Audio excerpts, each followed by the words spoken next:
Yo, yo, yo, yo. What go on, Daniel? There. Yeah, hear me? Yeah, here. Yeah, Yeah, man. Renema, the camera off. Yeah. Hold on there. Just 1 second. Yes, people, welcome. Checking in Sunday morning chat for the game later. Yeah, Venezuela versus the Reggae Boys, as it is our final game of the group stage. It's the final game of the Copa America, as you know we are eliminated in the last game versus Ecuador 3-1. Yeah, in Las Vegas. Still disappointed, in that result. Still disappointed in the overall performances of the players, on the pitch. You could say you could add the coaching staffs. Very disappointed. But it's later. Going into that game, looking forward to see if we can get our first ever win. Yeah, we scored our first goal, which was Mikel Antonio. It took us so many games, 8 games. It took us to get our first Copa America goal. On the big stage. But it's going to be a very interesting one. Expect to see probably some changes from the coach. But before I go into that, let's get Daniel perspective on what he think of the Reggae Boys so far in this Copa America. Um, you know, so far, we have a very disappointed tournament, but I must say, the coach dropped a lot of ball in this tournament. I think I think we make a step back compare what we did in the Nations League.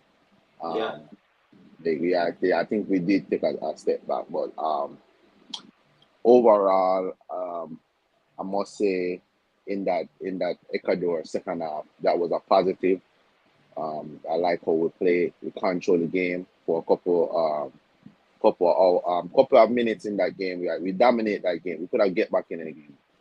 Unfortunately, the referee error cost us in that game. You get me? Because if we would have got that penalty, we scored that penalty, the game might be a different game. But we know football is small margins. One mistake or One mistake. one decision go against you, and the whole game change. So that's football for you. But overall, I think we take a step back, and the coach have a lot of questions to answer. For me personally, I don't think we should. I know everybody has say, "Yo, sack the coach, get rid of him, and blah blah blah." But I was saying the same thing too. But when I start to calm down and look on it, I don't think Jamaica can sack this coach because it's gonna cost us too much money, and then I'm gonna hire a new coach and etc. But overall, as I said, I think we take a step back in this tournament compared to what we did in the National League. Yeah, it's a massive setback. I think look on the offense side of the game. I think it's a massive hit. It's a massive hit. But looking into this game though, from the coach, obviously, some players, they getting a run out as yet since the tournament has started. Player like Lambert, I think Alex Marshall, players like those, fringe players that's on the bench throughout the whole tournament. Looking into this game, you said that we need some changes going into this game. I see. Can he make a little adjustment in terms of player selection? Formation. Do something that you would like to see. Going forward. Especially going into the two Nations League games coming up in September. What you think about making some changes in the squad? With some players. Can rotate, give some players. Minutes, fresh legs on the field. I don't know what you think about that. Yeah, I think he could switch it up a little bit, especially in the front three. Yeah, Give Kadim Dixon a little run out. Cephas play Cephas on the left side, and I think maybe. put Nicholson in his right position as a number nine Yeah, striker, and then basically just go for it. Just go for it. Like we already out the tournament. We ain't got nothing to yeah, lose. We have nothing to gain. Just go for it. Go all out, gun blazing. I think Venezuela is gonna basically put their foot down because they already qualified for the next round. I don't think anybody else can catch them because they beat Mexico and they yeah. beat They already through to the next round. It's just all about yeah. the seed and top spot. But I think they ain't they gonna be 8-8. Even if they lose, they will still I finish on don't. No, top. I don't. I don't think the Or it's Copa goal America. difference. No, it's goal It's a goal difference. difference. Okay, Yeah, so so they need to keep winning to stay on top. okay, They can lose, they can draw and still on top. But for that to happen, the Mexico and Ecuador game has to be a draw. So those oh, two teams are on 3 points. Venezuela on 6 points. yeah. Talking about Venezuela though, not many people expect this team, to be performing like this. It's like it's an under the radar performance, from the Venezuela national team. How good, in your eyes watching the games, the two games, and especially against us. Oh, not especially against us, especially against the Ecuador game, and how they rallied and came back, with what they 1 man advantage for most part of the game, a very tough team, and especially the Mexico game that where Mexico came out in that first half where it was playing all of the football, on front for Venezuela was literally defending for the first 30 minutes of that game until, they make a few adjustments. But how good is this Venezuelan team, in the last two games in your eyes? I mean, remember we were saying that they wasn't playing any friendly games, and they was basically doing their thing, preparing behind the scenes, and Yeah, they come out, and we were saying that maybe they might not be match fit, they might not be ready, but my yeah, God, they're fit. They are fit. They're yeah, fit. They have an idea. They know what they want to do, win back the ball, and counter press and everything. yeah, So and I don't really know too much about their players otherwise than Salomon Rondon that used to play for Everton and yeah, West Brom. I don't really know too much about their all-round squad, but they know they have an identity. They know what they're doing, and they basically they're one of the dark horse in this tournament for me. Because I think if you on paper on history, yeah, we will say Venezuela is the worst team in this group. yeah, We are talking about Mexico. We're talking about Ecuador that been to the World Cup multiple times, and we talk about Jamaica with the talent that we have. We will say Venezuela is the worst team on paper yeah, in this group, and they're the best, and they're coming out on top. They're the best team.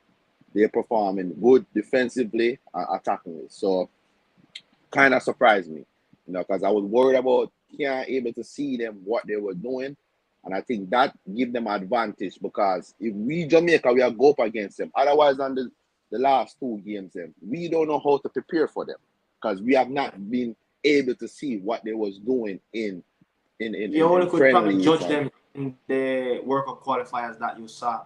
yes, you get what I'm saying. So it's gonna be a very tricky game for us because these players, as we said, we don't really know too much about these players. Otherwise, I'm seeing them, see them in Yeah, the previous games. Yeah, yeah, yeah. My own eyes, I think this is a very excellent prepared team. Not so much of big individual talent. I would say probably that most reliable player that they're depending on, to create some magic up front. It's the Santos player that on loan from Gremio. Soteldo, the number 10. He's that one that they look to create the magic up front, and they're looking for Solomon Rondon, to put the ball in the back of the net. But other from that, it's a team game for them. Everything is structured around the team. Not many individual talent that you would say would come out on display, and it's like, whoa, there's no one else in this team. Others some I say, probably Soteldo, the one that is, the magician. But overall, I think they have a very good manager. And one thing I have to say, talking about coaches, their manager suspended from this game. He will be serving a one-match ban. For a few games. So CONMEBOL have this thing where if you comes out, if you comes out late in the second half, they're going to be, you say, not a fine, but they will talk to you about it, and then it happened the second time in the Mexico game, where they actually came out a little bit late, That's what and happened to Argentina, coach. uh, That's what happened to Argentina, coach. Because yeah, I that's heard he happened was on the to sideline. Lionel Scaloni, in that game against Canada. I don't know if you remember that game. He came out Yeah, so late in that second yeah. half. CONMEBOL talked to them about it, and they did it again. They did it again against Chile, and then they suspended him for one game, and his assistant coach Samuel, was in charge of the team. So it's the same thing for Venezuela. Their assistant manager will be in charge of the team.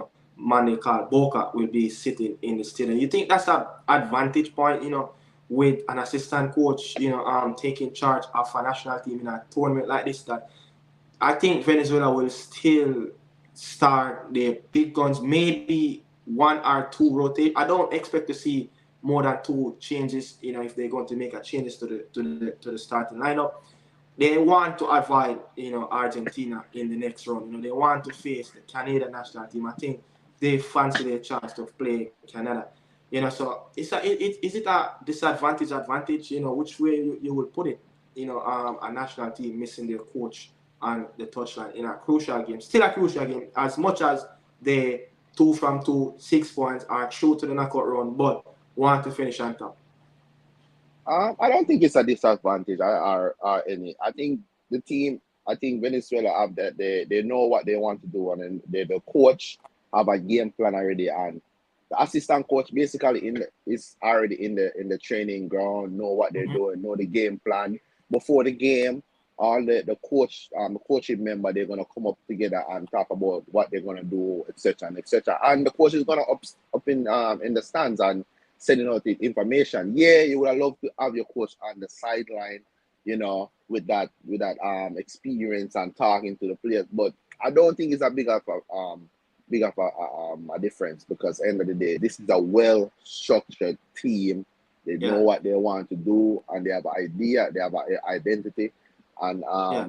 yeah, I don't think there's gonna be too much of a big difference, to be Talking honest. about that, well structured team, what the big difference between Vinotinto and the Reggae Boys? Like, look at them, look at how they play, look at how they prepare, look at how the coach is character on the touchline. What's that difference you see they have? You say that our players are more qualities, more potential players, more than the Venezuelan team in this group.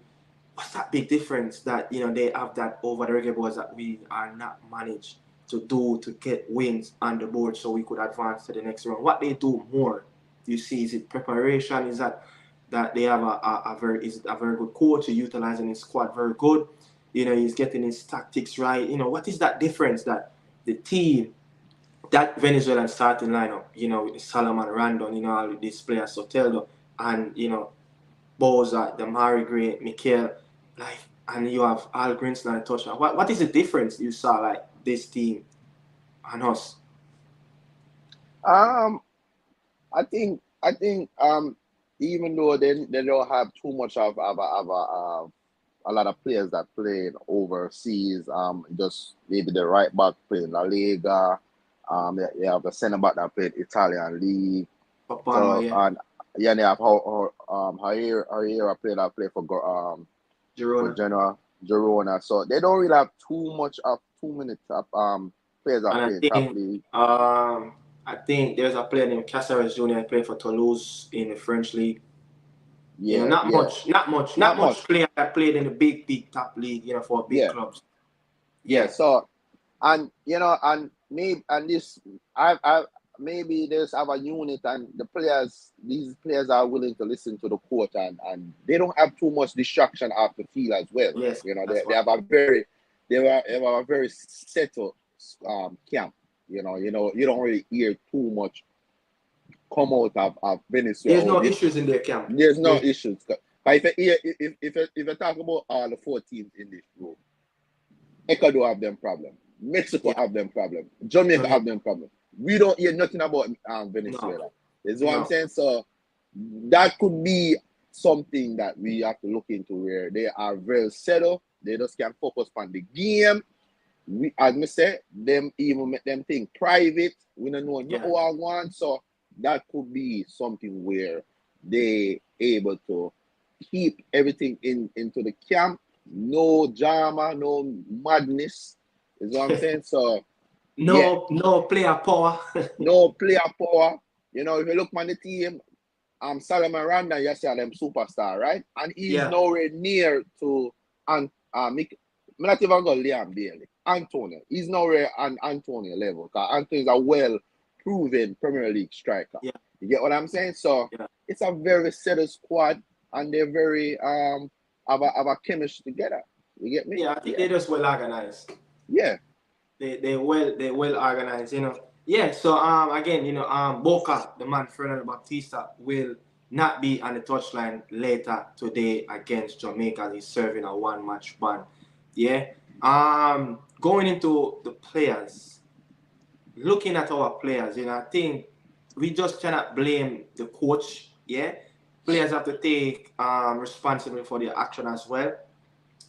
I don't think I have seen enough in terms of the fight, the passion, do whatever it takes to get on that end result, that positive result. You know, I understand. You know, the coach have sets up his his team. You know, kind of negative, and it can rub off the players as well. And it can take away their attributes of how they want to attack the game or they want to defend the game, you know, if he's a defender. But I think look at our key players, you know, Daniel, you know, Demar Gray, very disappointed in this tournament. Very disappointed in this tournament. You know, knowing that he was coming in this tournament with, you know, with the injury, you know, he was nursing, I think a shoulder injury, you know, played less than 4 games in 2 months. So, you know, match fitness, you could see that that was a big concern, and I don't think the coach have utilized the Mari Gray as you know as much as he could have. Yeah, he should have known that. Look, build on the lead up into the first game against Mexico, the Mari Gray, you know, is not fit to play 45, not 45 minutes, but a hour of a high intense game. You know, so Yeah. you could have managed him, you know, proper right there. But when I look the Mari Gray, you know, stats in this, some of his key stats, in the 2 games, you know, he played 68 minutes, which I think that was too much. That's almost 70 minutes of the game. You know, in the second game, he came on right after the second half started, and you know that's 47 minutes he played in that game. You know, yeah, touches. He has a combined touches of 43 touches in these 2 games so far. You know, shots on target, none. That's our elite player that you know everyone is expecting to create and to produce. Yeah, 0 shots on target. I think he had 1 shot that they blocked. I think it was in the Mexico game. He has only created 1 opportunity. You know, 4 touches in the opposition box in both games. That's ridiculous. And he only have you know 2 successful dribbles. Yeah, and you only attempt 3 dribbles in the tournament. You know, something is wrong. That's not at the Margaret that in terms of his dribbling attributes. That's one of his biggest attributes. You know, of his potential. You know what's wrong? You know those stats. That's mind blowing stats that I just read out. You know for the Margaret. It's not fit. He's not fit. He is not fit. I think is still I think he's still recovering and played in such a high intensity tournament with the quality that these South American teams now get no time to settle on the ball, no time to get in a rhythm. I think he's not fit, and that's one thing I why I may I criticize the coach. Like Yeah, play Cephas or Dixon. You know, I rather you have a Cephas who will give you something to outlet yeah, behind the you know. I understand Demarge is one of our best players, but he's not fit. And as a coach, you on the sideline supposed to see that. You get what I'm saying? Like, why are you trying to force the guy to play if he's not fit? I know sometimes players come to you and say, "Hey, coach, I'm ready. I want to play."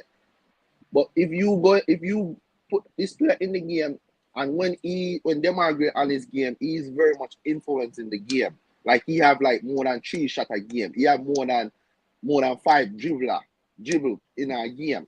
And the stats they just read out is crazy. He's just not fit. And that's yeah, it. That is it. And if the coach start him again later and he don't perform again, the coach needs to get beaten.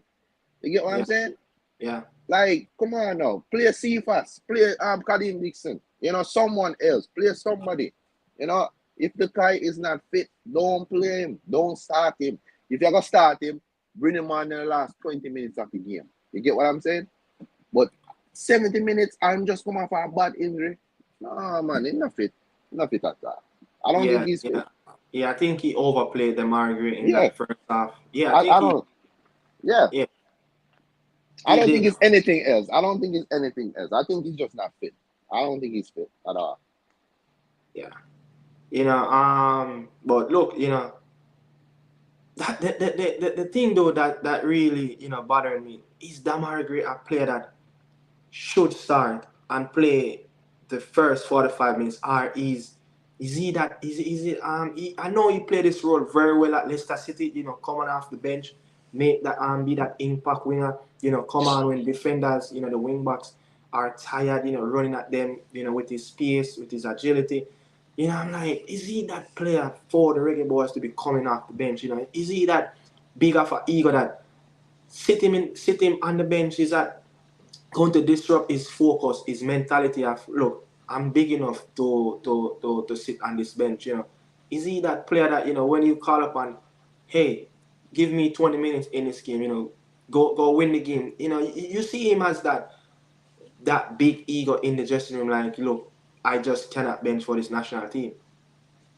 I don't get that from him. I don't think he's that eager person. I think if the coach go to him and say, listen, you have not been fit for a couple months now.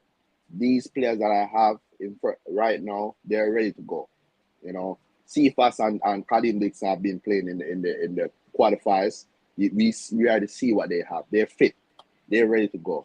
You get what I'm Yeah, saying? As a coach, if you can go down and talk to a player and then believe in and trust you, you don't need it. You're not a coach. You're supposed to can go to a player. I don't care how if my Messi, Ronaldo, you can go to a player and say, listen, you just coming off an injury.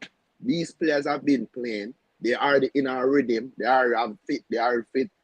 You can go down and talk to them are great. Them are great bigger than the team. Them are not yeah, bigger than the team. You know what I mean? yeah, So I don't think it's I think I don't get that from him like in this player can't talk to. I don't think so. I think it's the coach I force him in. Me personally I think so. I think it's yeah. the The coach. coach, the coach, the coach gave me that impression that Yeah, he is someone that it doesn't matter what is the situation or what is the circumstance around a player, a big yeah, player for the team. He want to force him in. It doesn't matter regardless of what. He want to force them into that starting lineup. So I yeah. think he got a lot of stuff wrong in terms of the balance of the team. Shifting away from one of our key players. Two more. The Damian Lowe experiment, it seems like it run out of gas. It seems like it's running out of oxygen. I Expire. think I think it's expired. That's it. That is it for him in the midfield. But I think one of the biggest issue with Damian Lowe in that midfield when he comes up against Concacaf, I think the level of where Concacaf midfielders are, you don't really find much of CONCACAF midfielders on the same level as South American. Yeah, so I think the gap between the quality and how the IQ and all CONMEBOL in South America the biggest attributes of those players are their technical ability on the ball. You know, same so for the countries in Central and North America. You know, you could say it, but there's a gap between the potential and the abilities of doing it, you know, on a much bigger scale. When you look at how he played in that Panama game, you know, against Godoy and Carrasquillo, you know, Martinez came on in that game, you know, for Panama. Um, the US, McKennie, you know, a player that don't really want to spend much time on the ball. You know, McKennie is a player that he's like similar something to a Frank Lampard, like a late runner, you know, want to get in on the box, you know, to score a goal. He's a box to box. He's not someone that want to dominate the midfield. And Musa is someone that, you know, want to keep the midfield on a high energy. You know, don't want to lose the ball. You know, and Tyler Adams, he's the one that dictate the tempo and try to settle the rhythm of that US midfield. I don't think those three players, including, you know, Gio Reyna, on the same level and how the midfielders in CONMEBOL play the game. So I think, you know, on the CONCACAF side, he will get more opportunity, you know, to get closer to those midfielders, yeah, rather than when he's coming up against the Ecuadorian, you know, today, maybe if he start in the Venezuela game, the players will be a lot more quicker. Their technical ability is a lot more higher than what he usually faced around in CONCACAF. So I think, you know, it's a big difference.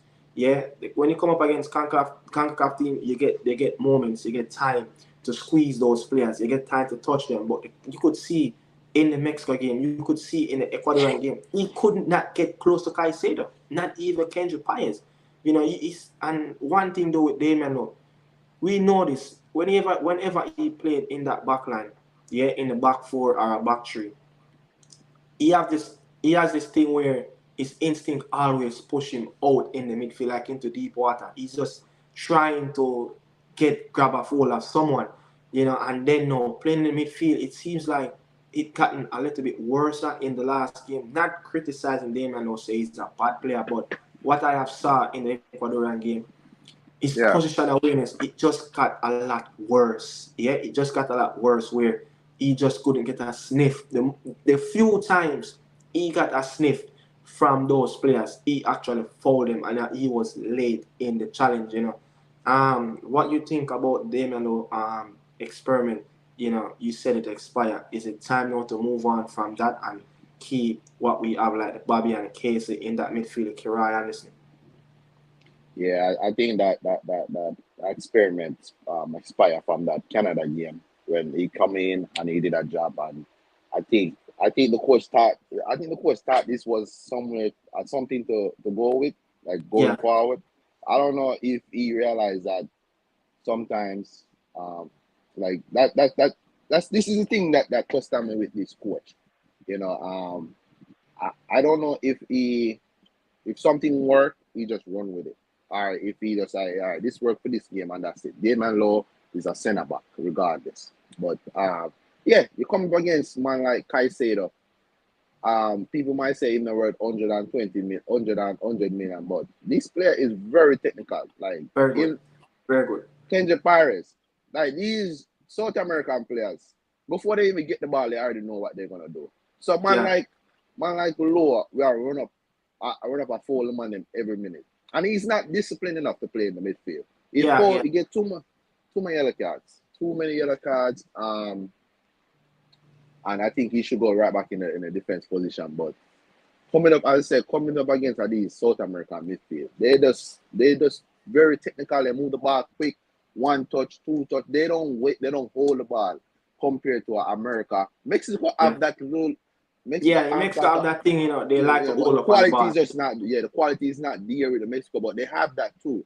You know, they have that dominance. You know, move the ball very quick, and I think when we come up against team that move the ball very quick, we struggle. You get what I'm saying? Because our players, we don't know what to do, and we kind of fall a lot.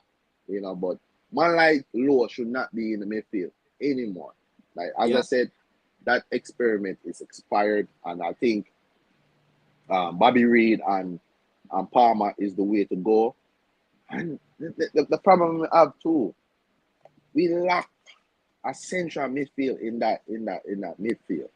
Like Yeah, we lack a natural central a natural ball winner in yeah. that midfield.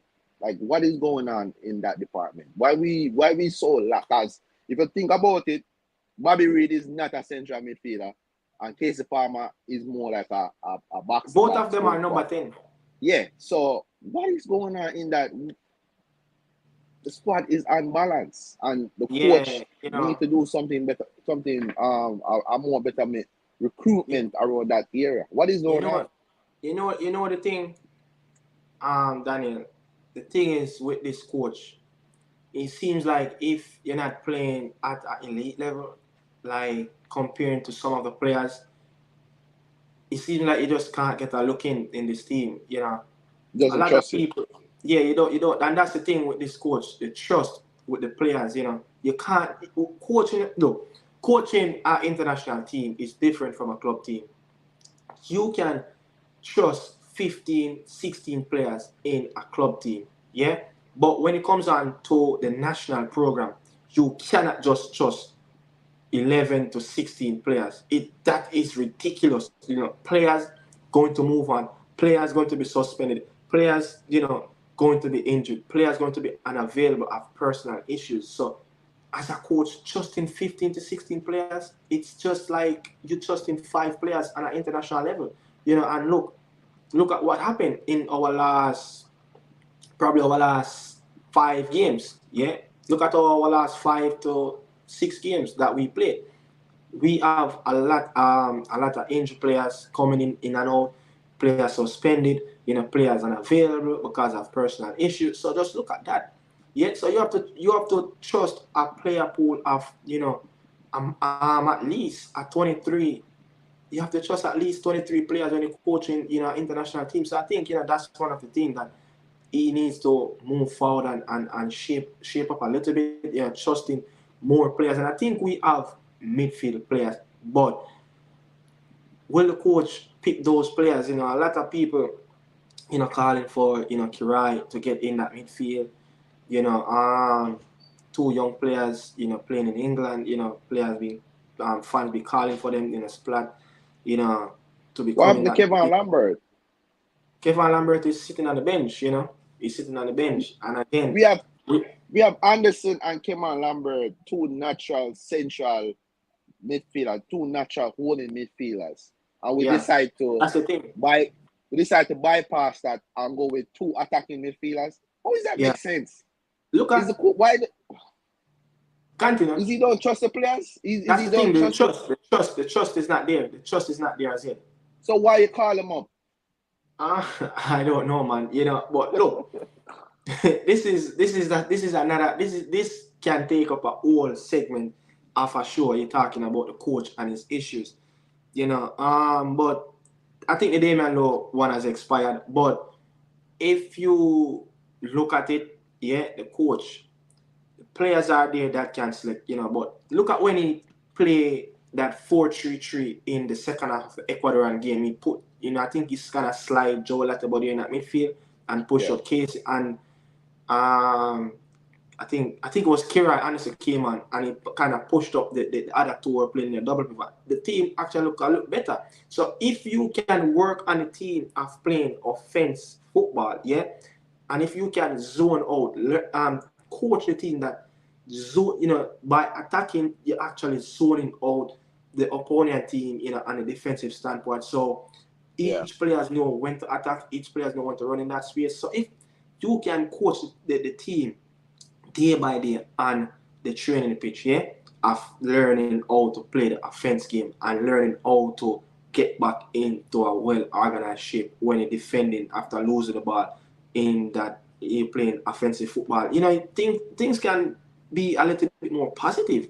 You saw yeah. that when what you get from the team when we actually play front foot. And look, he have said this in our press conference that the Canada game, he actually said, look, there's nothing to lose. There's only one job as to go for it.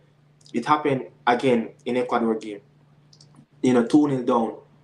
First half, 2-0 down. Second half started. We got back a goal and we should have go 2-2. But he said again, Yeah. back against the wall. we have no other option but just go for it. Why you can't have that mentality of coaching the team that way? Why you think that? And he said, "Oh yeah, the third goal came off, in the transition where we were looking for that equalizer."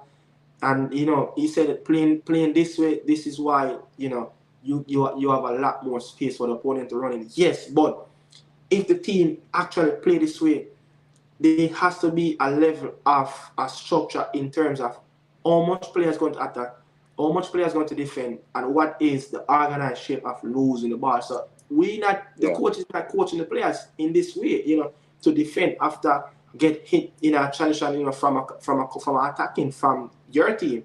So your team is not getting enough coaching from there. The team is not setting up tactically to deal with those transitions coming in from the opponent whenever we attack. So you could see that's a big difference. So I think Yeah. you need to take that risk. You need to take that risk and be a little bit more proactive in his approach. I don't know what you think about that second half when we actually going for the game. We kind of look a little bit more dangerous. This coach, I I think this coach just basically when we come up against a team and it basically set up the team. It basically just set up the team for just stop them from winning, beating us. And then if that game plan does not work, all Yeah. right, let's go for it. Negative, negative. Like Okay. when we playing football back in the day, and we got training, and we know so yeah, we're gonna play this a team tomorrow. Our coach set us up how to beat this team, how to break down this team. You get what Yeah. I'm saying? Me can just see this coach has set us up to stop this team. You get the drift? Like me, we can just see him. I try to stop. All right, this is what they do. Okay, this is what police are gonna do. This is what this man are gonna do. All right, this is how we're gonna prevent them from. It's negative.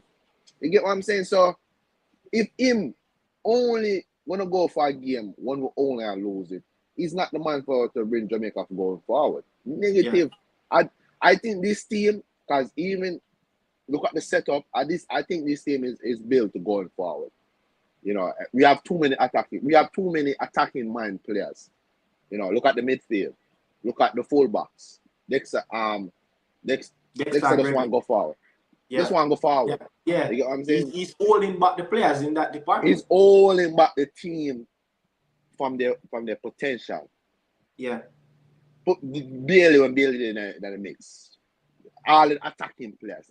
Like this team is built to go forward. I don't think we have the defensive ability to stay Just to yeah, stay back for too long. we're not mentally prepared. We're not mentally strong, to No, organize 90 minutes just no, we're sitting up. not. We're going to concede. We're going to concede. So I rather Jamaica lose 3-0 trying to win the game than lose 3-0 defending for our life. Yeah. I rather we Yeah, do that. I just think he just okay. Yeah, I think he just look at a team that okay, a Venezuela team. One, I think they're right in front of us. They rank 54 now, so rank 55. Okay, a very good team, 14 Cannibal World Cup qualifier league table. Yeah. We're going to defend. Let's stop them. Let's stop them. Yeah, It's that, not yeah, we're let's going to win. frustrate them. Yeah, Yeah, let's let's frustrate frustrate them. them. Let's frustrate them first, and then Yeah. see what's happened. If we can nick one, no, we have too much weapon, in that attacking third to be doing that. So I think yes, defense is what win you title at a tournament, but it has to be a mixture of both. If you sit back and defend. Look what happened to Croatia. I think Croatia have went to from the round of 16 to go right up to around I think the semi-final. They went to the knockout. They went to extra time in 2022 World Cup. Croatia team, they drained, they tired. That's what that can do to you. And look, they trying to do the same thing, kind of sit back and defend in their first couple of games in the Euros. Look what happened when Croatia decided, look, let's bring the game to the opponent, and they brought a better game to Italy than what they did in the last two games, Yeah. in the first two games. So that's the thing. Croatia team is not a defending team. It's a team that want to keep the ball, a team that want to keep the balance of the game in their favor. And now, Yeah. with their players are getting older, it's going to be harder and harder Can't and do harder. that chasing So again.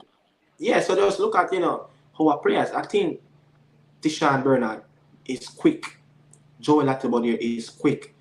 Pinnock is interception is very good in terms of his ability to intercept pass. His position awareness, his timing of his defending 1v1 is really good. So we have players that can deal with players 1v1.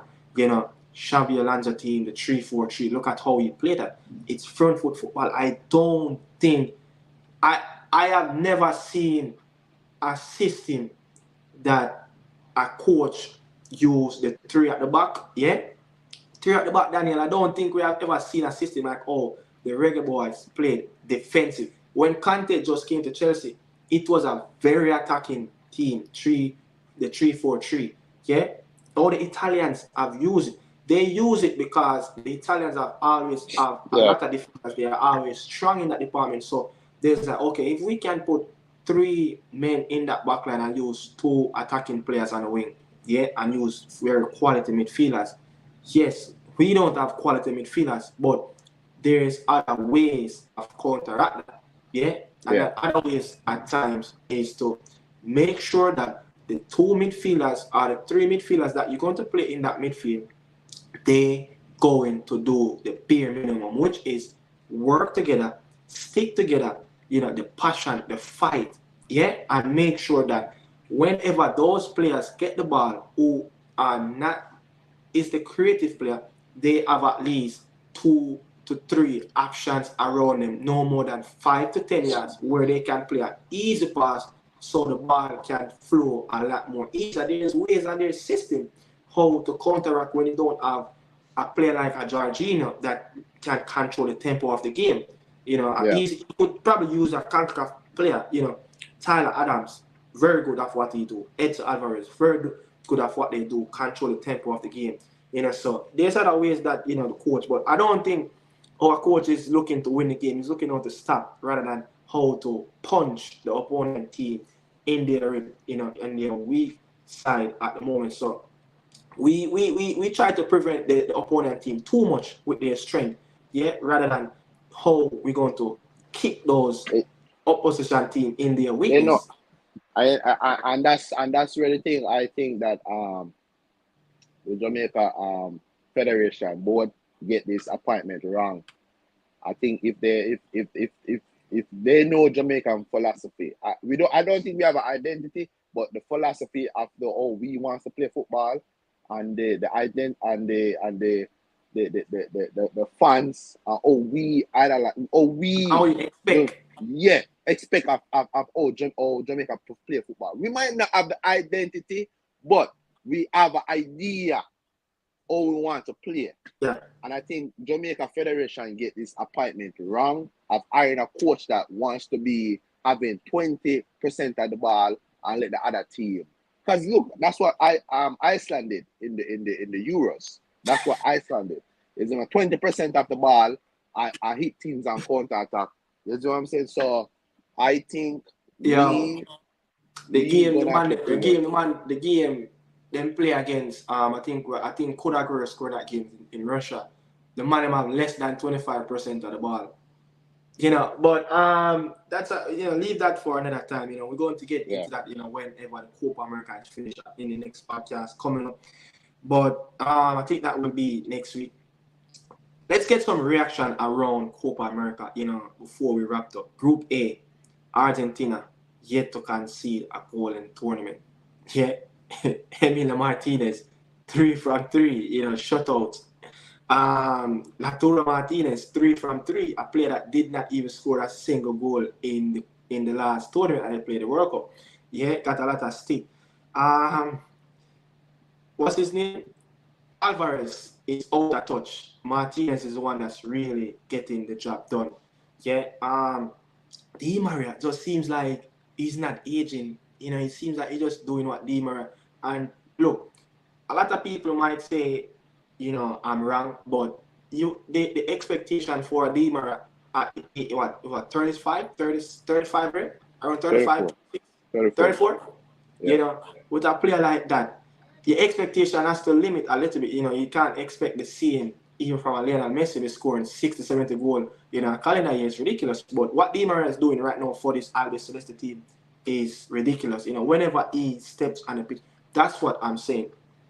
These are the national players for their country. Yeah, you can see the passion of want to play for your country.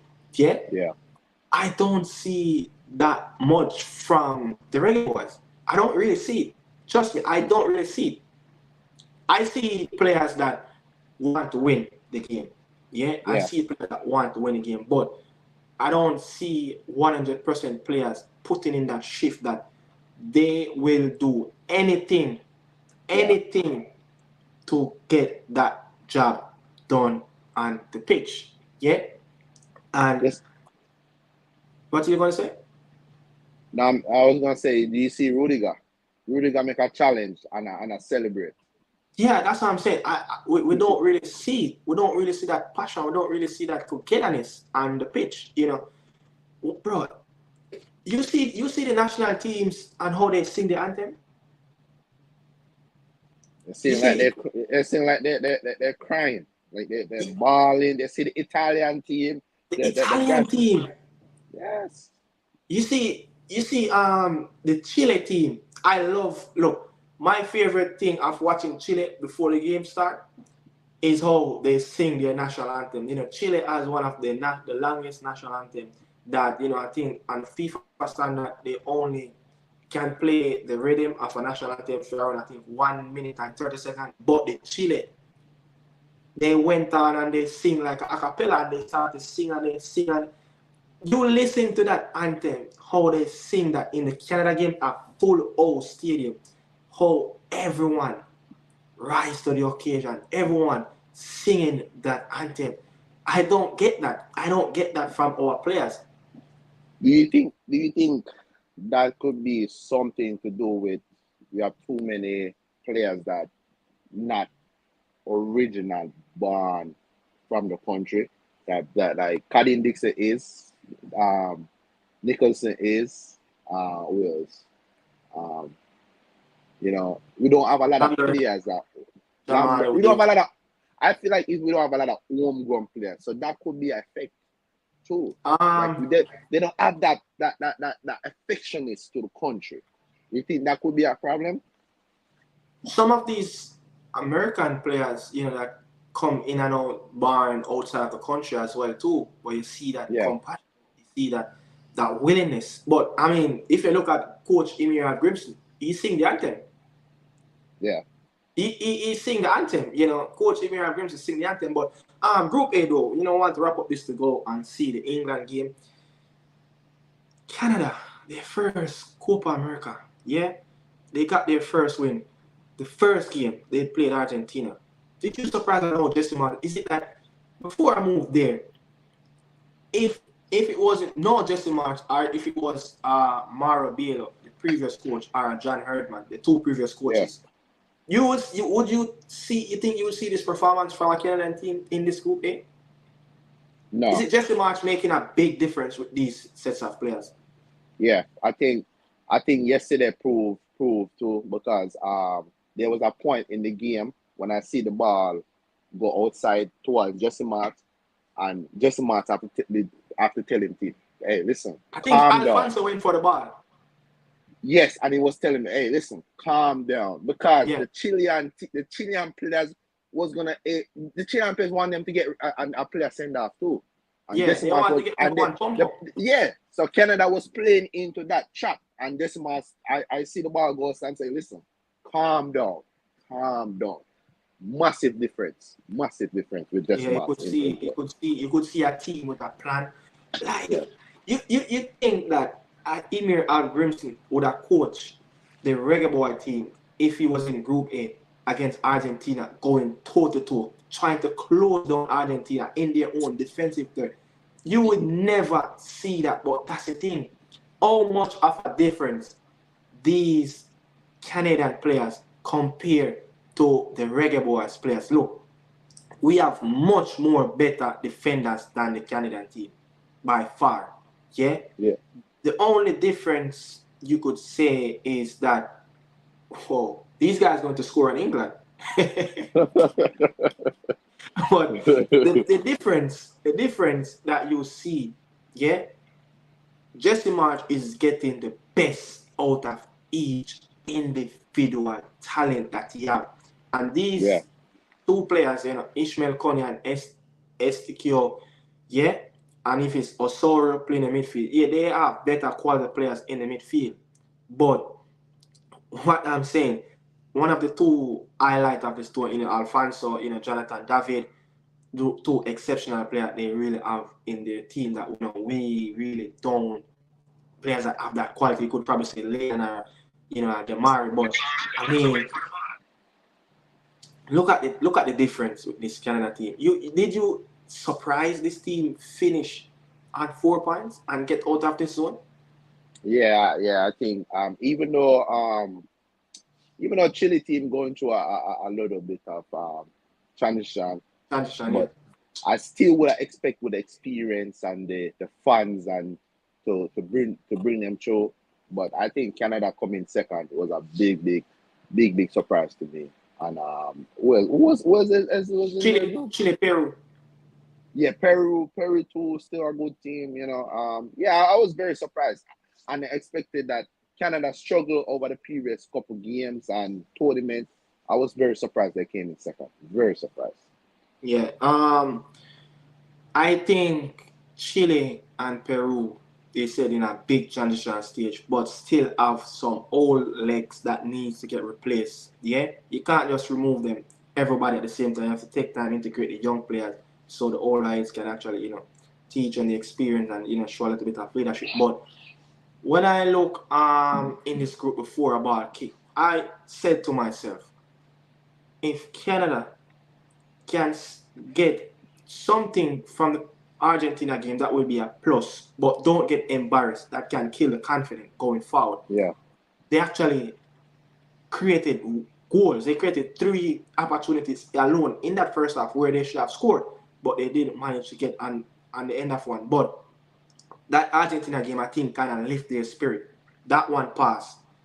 The game against Peru, yeah, I said coming up against Peru and Chile, you must win one of those games because Argentina next 2 games will be Chile and Peru. Yeah, and those teams will drop points against Argentina. So I know, in this group that 4 points or more can get you through to the next round. But with this Chile team, Gareca, a former Chile coach, look, he still got, I think, the likes of Vargas, the likes of Isla. These players need to, bravo, these players need to get removed from the national team. you need As to much, add Sanchez in there too. and you could add Sanchez in. These players need to get removed from the team. Look at what Costa Rica is doing. Costa Rica only have one player in their squad that went to the 2018 World Cup, and that was Joel Campbell. Everyone else is 2019, and you could see the direction of a Gustavo team is going. So Yeah, I'm saying Gareca, the Chilean coach, Facchetti, the Uruguayan that's coaching Peru, he needs to look into himself like play like Rafael Guerrero, Lapadula. These players need to move on. You get what I'm saying? These players need to move on from the national program. So I yeah, think Canada, the better team, a better coach in terms of know how to get best out of his players, and he have a good set of players that he can rely on. So it's up to them how they can keep picking these players for selection whenever it's international dates. But yeah, but I have Canada to go to the semi-final because when you look on their opponent, it can be Mexico, Ecuador, or Venezuela. Canada will fancy themselves to beat any one of those teams. And in this group, they have already played 3 South American teams. So they have that understanding of what it takes. Yeah? yeah. So, I mean, Canada, you see as the CONCACAF team to go the farthest in this tournament. Think they have the better opportunity because, one second, when you look on US, the opponent for the knockout round will come from Brazil or Colombia. Yeah, I think Canada is gonna be The the front runner. only. I think they're gonna be the only. Maybe Panama may make it to the next knockout stage. I don't think USA is gonna able to get there because your guys are. I don't. I don't see them be the Uruguay at all. So I think Canada may be the only one that's gonna make it to far enough. Panama might get to the next stage. I think Panama gonna beat Bolivia and get to the next stage. But yeah, I think Canada. I think Canada gonna be the only one to me. Yeah, Yeah, yeah, yeah. For last one before we leave, Argentina is the favorite. Yeah, but what I saw in the two first games, the one against Chile, the one against Canada, this team is beatable. This team, in as much as they won their last two major tournaments, they're not superb. You're going to get opportunities, but they yet to face those teams that will actually kill those opportunities and better and get the goal in those games that can actually write off this Argentina team. Yes, it's a tough team. Yes, it's a very excellent, well organized team.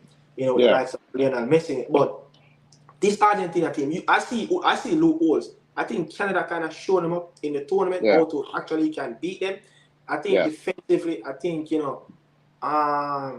Lisandro Martinez, Romero.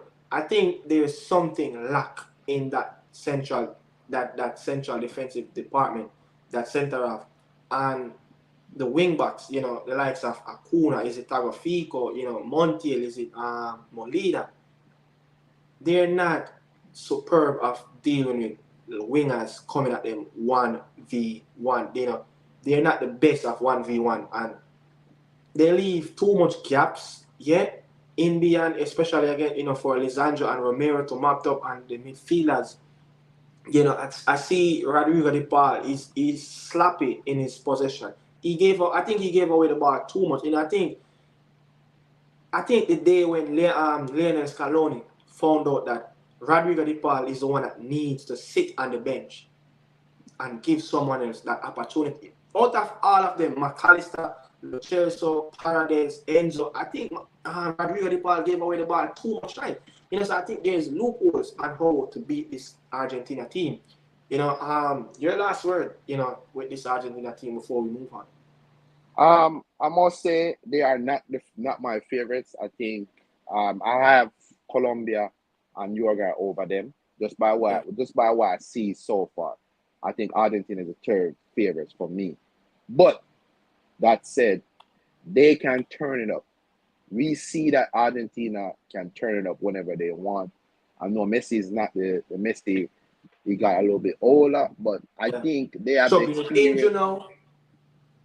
now. Yeah, I think they have the experience, can turn it up. I think they have that fighting and that know how to get it done.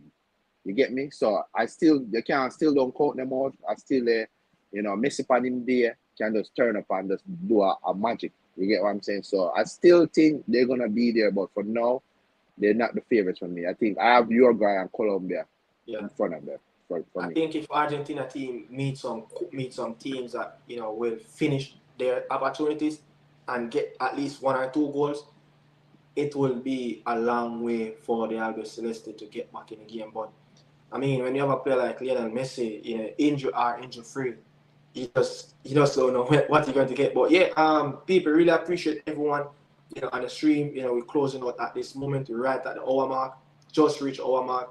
England game 20 minutes in. Slovakia seems like they're going to get something from this game. I can't picture every time when I hold my head up, I just see Slovakia have the ball in the England defensive third. So it's going to be a really good game. Um, yeah, so Daniel, later again, I know you'll be out, but your prediction, you think we win the game later against Venezuela? Um, my head telling me that we're gonna lose this game, but my heart saying we can get this 2-1 done. 2-1. 2-1. So finally, we cannot leave this tournament for the third time, not a single win. You know, Yeah. we are the worst team in Copa America in history without our team winning a hard draw a game. Yeah. I must say though, we are not the worst team in this Copa America. Chile have not scored any goal. We have scored 1 goal. Really? Yes, Chile have not scored any goal. We have scored 1. So I must say we are not the worst team in this tournament this year.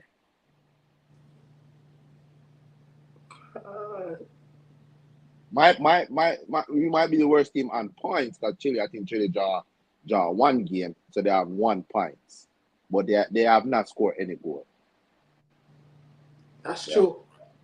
That is true. They drew 2 games. Yeah. That's crazy. I never noticed. I'm shocked. To be honest, I'm shocked. I'm so shocked.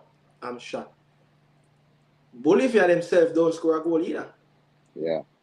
But I mean, Chile is a big nation. Bolivia get 3 against Colombia, 2-0 against 2-0 against US, 5-0 against Uruguay, and let's see if Panama can continue by keeping that shutout from Bolivia. You know, they not score a goal. But yeah, I mean, people, respect for everyone that's passing through, you know. Important, like the video and subscribe if you're new, yeah? Watching the video and the replay. Daniel Football Show and Nick Harley Media House merging together. Nick and Dan podcast, you know. Bless up to everyone as I'm going to watch the England game. Yeah, so peace out, guys.